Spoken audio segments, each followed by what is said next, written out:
Bonjour à toutes et tous et bienvenue dans ce tutoriel où nous allons voir ensemble comment concevoir une brosse réaliste. Réaliste dans le sens que nous allons pouvoir simuler de la peinture à l'aquarelle ou à la gouache suivant quelques petits réglages. Voilà. Pour commencer, je vais créer un nouveau document, donc un document carré 1024 par 1024 avec une résolution de 200 pour avoir quand même quelque chose d'assez, un rendu assez fin, hein. Je ne veux pas travailler à 72 pixels, donc 200 c'est pas mal. Je vais remplir mon arrière-plan en blanc, je vais créer un nouveau calque au-dessus pour faire mes essais. Comme vous l'avez vu au début de ce tutoriel, j'ai déjà préparé une texture que vous allez pouvoir télécharger, hein, que je mets à disposition. Cette texture va nous permettre de simuler justement le grain du papier. Donc je vais commencer par capturer cette image et en faire une texture, donc édition, utiliser cette image comme motif.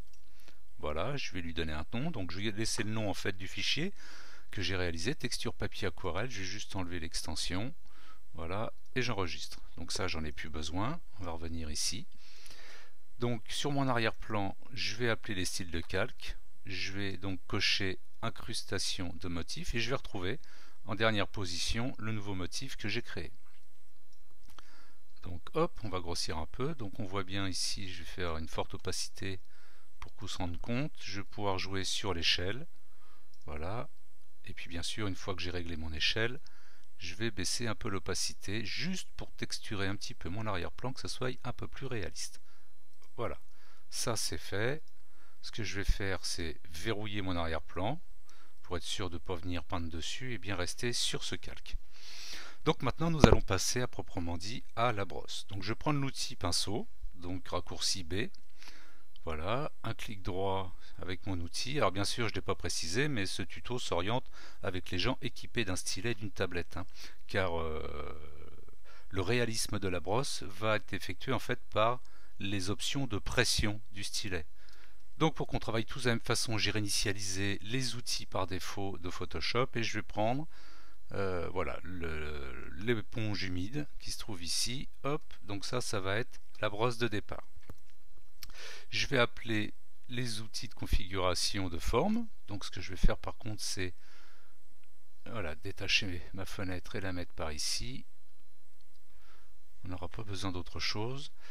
Ce que je vais faire c'est décocher bord humide, je vais décocher la texture, voilà, je vais revenir, je vais quand même vérifier la forme de la pointe, je vais diminuer le pas, vous voyez, pour avoir quelque chose d'un peu plus lisse.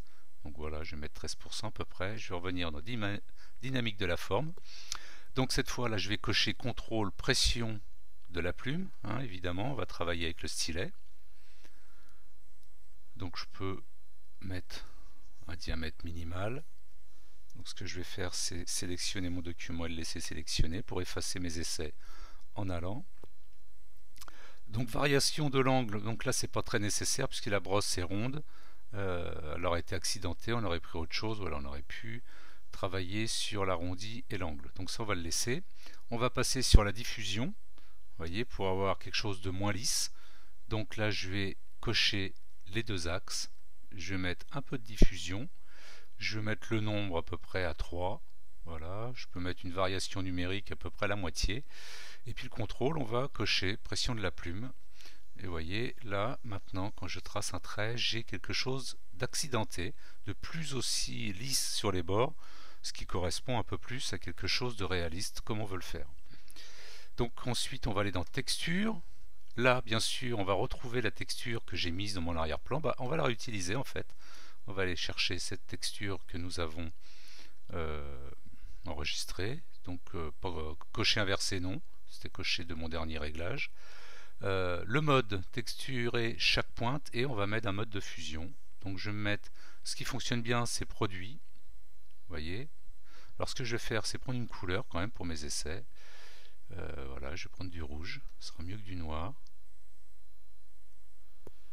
Donc je vais faire des essais comme ça.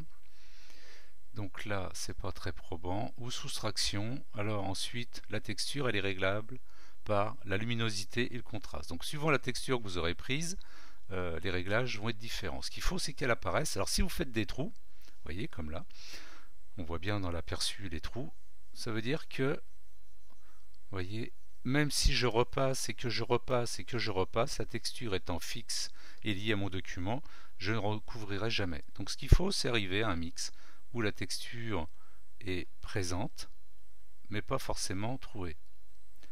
Voilà. Donc par contre, ce que je vais faire tout de suite, c'est cocher transfert. Voyez. Donc ce que je vais faire, c'est jouer sur l'opacité. Donc là, c'est déjà plus intéressant, en cochant bien pression de la plume. Les autres réglages ne sont pas trop intéressants, enfin nécessaires dans le cas présent, donc on va s'en abstenir. Je vais revenir sur texture, et voilà, je vais venir peaufiner. Alors ce que je vais faire pour le tuto quand même, c'est zoomer et faire une brosse un peu plus grosse. Je veux bien être sûr que... Donc là, du coup, ma texture sur la peinture est pas très présente. Donc, je vais venir jouer sur le contraste et la luminosité.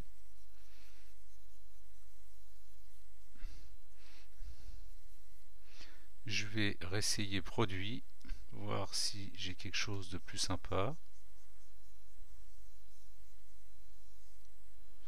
Je vais quand même décocher la texture, vous vous rendiez bien compte de ce qui se passe sans la texture. Vous voyez la différence? Vous voyez? Ça fait comme si on voyait le papier en transparence.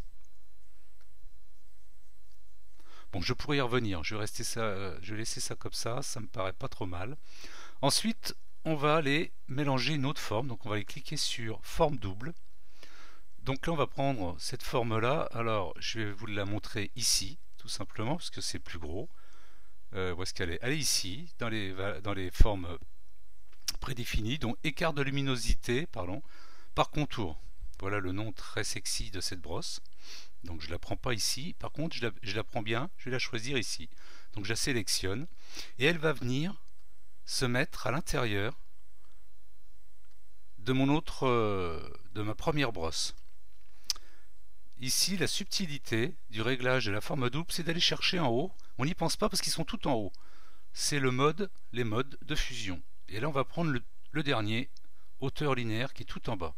Ce qui va nous permettre de voir notre première brosse. Et cette brosse qui va venir se mettre en fait à l'intérieur, qui va venir rajouter un effet avec le mode de fusion. Donc vous voyez ce qui se passe là. On a déjà cet effet d'aquarelle, vous voyez, d'effet mouillé. C'est assez magique en fait, hein. Et ben voilà, c'est ici que ça se règle. Donc ce qu'on va faire, c'est la diffusion. Excusez-moi. Alors on voit pas bien, hein, mais je sais pas si vous allez bien le voir au tuto, mais quand vous le ferez, vous allez bien voir la forme qui grossit ou qui diminue dans la première forme. Vous voyez, là si je fais ça, on le voit bien. Voilà, si je ferais un trait, on voit bien ce qui se passe. Donc nous, ce qu'on va faire, on va se débrouiller pour régler, pour qu'il y ait juste des petits accidents en périphérie. Donc je vais grossir ma forme. Je vais pouvoir jouer sur la diffusion, que ça soit pas trop régulier pour que ça soit accidenté. Je vais mettre le nombre à 3. Voilà, on va jouer sur la diffusion, la taille. On va faire un mix des deux. Voilà, ce que je peux cocher, c'est les deux axes pour avoir quelque chose d'un peu plus symétrique. Et puis faire des essais. Donc là, je pense que c'est un peu trop du coup. Hop, je vais effacer ça. Diminuer un peu. Donc voilà, là on voit bien en périphérie le petit effet mouillé. Voilà, vous voyez ces petites taches qui apparaissent. Voilà, ça c'est des petites choses qu'on retrouve quand on fait de l'aquarelle. Il y a des petites accumulations comme ça de peinture. Donc on pourrait y revenir, on va déjà rester comme ça. Maintenant ce que je veux faire, c'est la peinture, c'est jamais pur. Donc on va aller dans dynamique de la couleur. En fait on va appliquer par pointe, et puis la seule chose qu'on va toucher, c'est la variation de la teinte. Donc là je vais le pousser au maximum pour que vous vous rendiez bien compte de ce qui se passe, voyez. Donc en fait ce qu'on va mettre, c'est 2-3%, c'est tout. Voilà, on va faire 2%.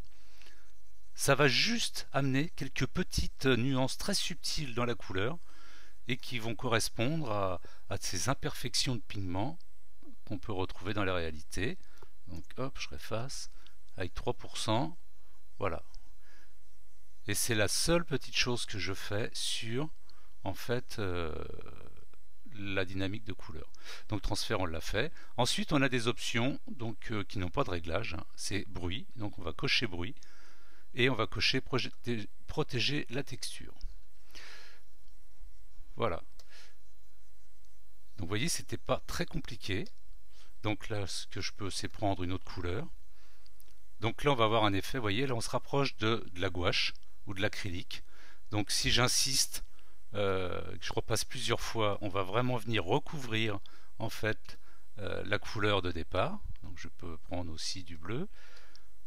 Vous voyez, donc ça se mélange bien. Le principe, vous voyez, j'arrive à faire du vert en mettant du bleu sur le jaune. Puis par contre, si j'insiste, voilà, ça va, comme de la gouache ou de l'acrylique, on va vraiment couvrir. Et vous voyez, on voit toujours notre texture. Alors ce que je vais faire quand même, pour que vous ayez sûr que je vais décocher mon style de calque, donc l'incrustation de motifs, pour revenir à quelque chose, un support bien blanc, et vous montrer que la texture, elle est bien, vous voyez, elle est bien dans la brosse. Vous voyez, ça fonctionne très bien.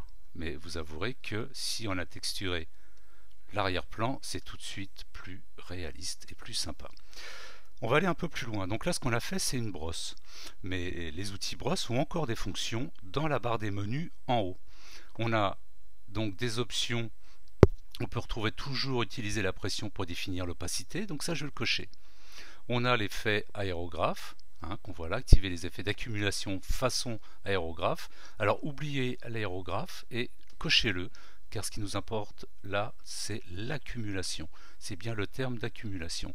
Et on a une dernière icône qui est toujours utiliser la pression pour définir la taille. Sinon, gérer la pression moyen d'une forme prédéfinie. Ça, on va le cocher aussi. Comme ça, vous voyez, c'est simple, vous cochez tout.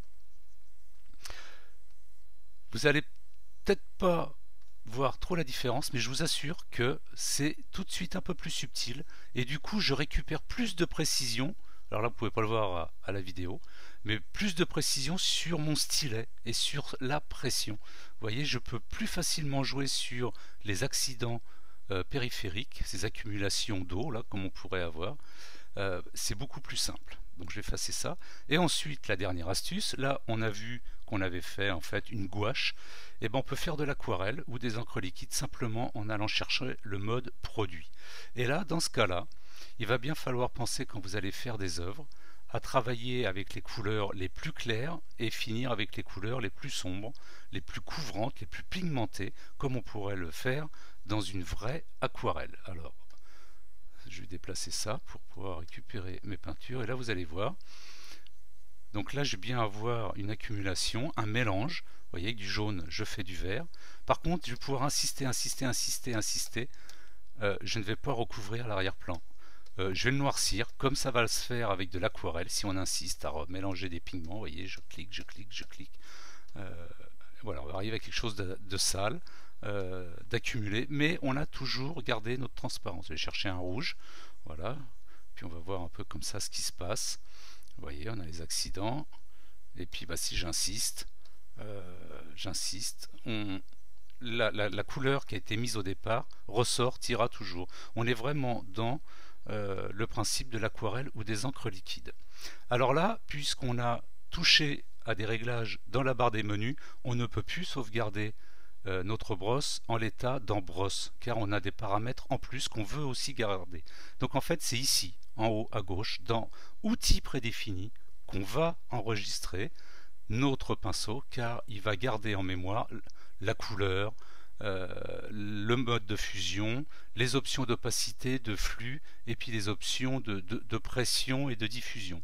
Donc là, je clique ici sur la petite icône qui me dit de enregistrer un nouvel outil prédéfini. Par contre, je ne vais pas lui mettre inclure la couleur parce que c'est des outils pour peindre. Donc je vais l'appeler pinceau. C'est trop long. Je vais l'appeler brosse aquarelle. Ok. J'enregistre, elle apparaît là. Je repasse en mode normal et je recommence. On a vu tout à l'heure qu'on avait fait une gouache, autant l'enregistrer aussi. Donc là, on va l'appeler brosse gouache. J'inclus pas la couleur, je fais OK. Et en fait, on va aussi, donc je vais revenir chercher mon aquarelle. Donc vous voyez, là, j'ai quelque chose qui travaille en transparence. Si je vais chercher ma gouache, voyez, j'ai bien le mode de fusion en haut qui a changé. Là par contre, je suis bien dans de l'accumulation et de l'épaisseur d'une peinture couvrante. Les formes, j'en ai plus besoin, si ce n'est pour peaufiner après, mais là on a bien compris ce qui s'était passé. Et nous allons voir que nous allons pouvoir, dans le cas présent, donc je vais récupérer aquarelle, et je vais changer le mode, et là cette fois je vais prendre le mode effacé. Et voilà, je vais pouvoir de cette manière, vous voyez, effacer mon travail, mais avec les mêmes caractéristiques et les mêmes accidents, et en gardant ma texture, vous voyez. Donc ce que je vais faire là, c'est pareil, je vais l'enregistrer. Donc je vais l'appeler gomme aquarelle.